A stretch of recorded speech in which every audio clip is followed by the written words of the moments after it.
જય ગોપાલ પારુલ જેવદિયા ટ્રસ્ટ.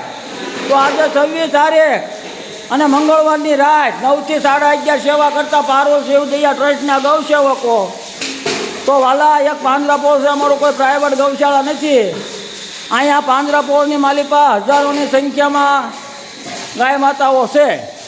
એનું કારણ એ છે કે હજારોની સંખ્યા એ માટે થઈ કે લોકોને જરૂર હતી ત્યાં સુધી રાખ્યું, બરાબર.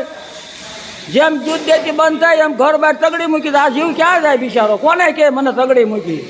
હે, આપણને માણાને જો ઘર બહાર માવતર કાઢી મૂકે તો આપણી શું દશા થાય? તો એમ આ એક પાંજરાપોળ એટલે એક અનાથ આશ્રમ કહેવાય. આ તમામ જીવ અહીંયા આવે અને અહીંયા આશરો લે. તો આ ઈ છે આ બધીને બેહારી અને ગોળવાળું પાણી, ખાણ, ઘાસચારો, કબૂતરને સણ, પાટાપીંડી, ડેસી આ વગેરે સેવા અહીં કરવી છે. તો અમારે જે કોઈ સેવામાં જોડાવવું હોય, અમારા કોઈ પણ ગૌસેવકનો નંબર મેળવી અને અમારે સેવામાં જોડાઈ શકે છે. ભાઈ હાવ ફ્રીમાં સેવા છે, મફતમાં. આપણે મફતની વસ્તુ નથી લઈ શકતા, બોલો.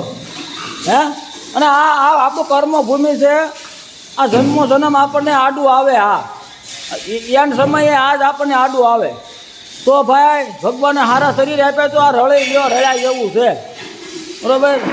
તો આવું છે વાલા. જય ગૌ માતા, જય ગોપાલ પારુલ જેવદિયા ટ્રસ્ટ.